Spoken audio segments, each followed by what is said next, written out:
du Togo, ce lundi 22 août 2022. Les installations de l'hôtel 2 février abritent la 72e session du comité régional de l'OMS pour l'Afrique.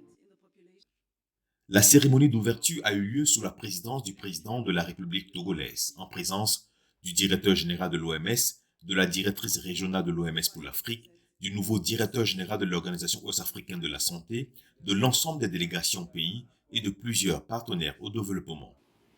Je forme le vœu que les délibérations des présentes assises permettent à notre région et à l'Organisation mondiale de la santé en général d'apporter une réponse toujours plus efficace, plus humaine et plus pérenne aux besoins de nos États, mais surtout à ceux de nos populations.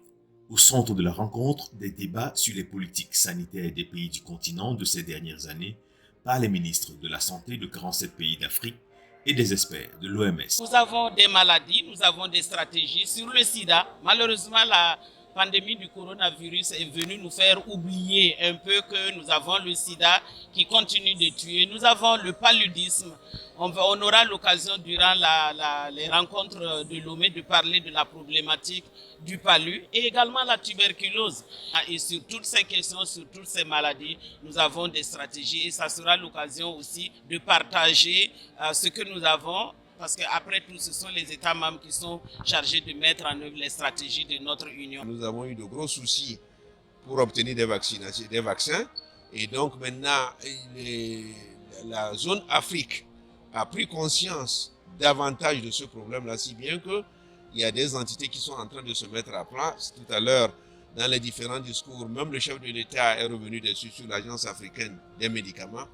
Comment faire en sorte que nous produisons nos médicaments, nous produisons nos vaccins, et ceci dans les règles de l'art. Cette 72e session du comité régional de l'OMS pour l'Afrique a été surtout l'occasion pour le nouveau directeur général de l'Organisation ouest-africaine de la santé, OAS, de rencontrer les ministres de la santé des pays de la CEDEAO. Il a été question pour lui de présenter son cahier de charges et ses attentes au ministre de la Santé présent. La CEDEAO, à l'intérieur de ces dispositifs, a un organe qui s'occupe de la santé, qui est l'Organisation ouest-africaine de la santé, dont je suis le nouveau directeur général.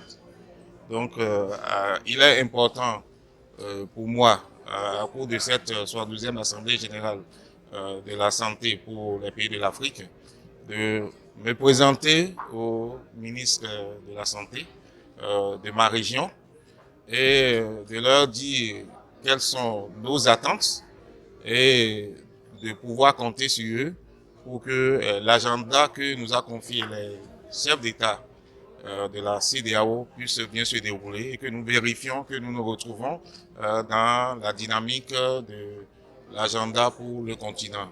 La CEDEAO nourrit des ambitions nobles pour la communauté de l'espace sous-régional.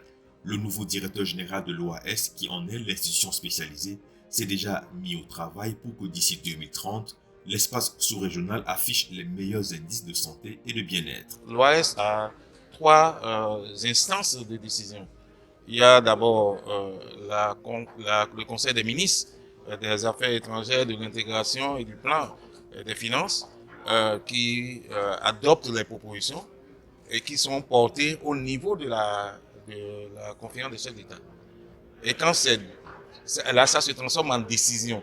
Si cette décision-là est prise, et là, l'Assemblée générale des ministres de la Santé qui implémente avec le DG cette décision-là. Donc, il faut que je m'entende avec ces DG maintenant pour savoir comment nous allons implémenter les décisions qui sont déjà prises par les chefs d'État. Parce que quand c'est pris, on ne doit qu'accomplir ce qui a été pris et nous a été confié. Et moi, je suis là pour assurer toute décision en ce qui concerne le bien-être sanitaire et le bien-être des populations de la communauté ouest-africaine.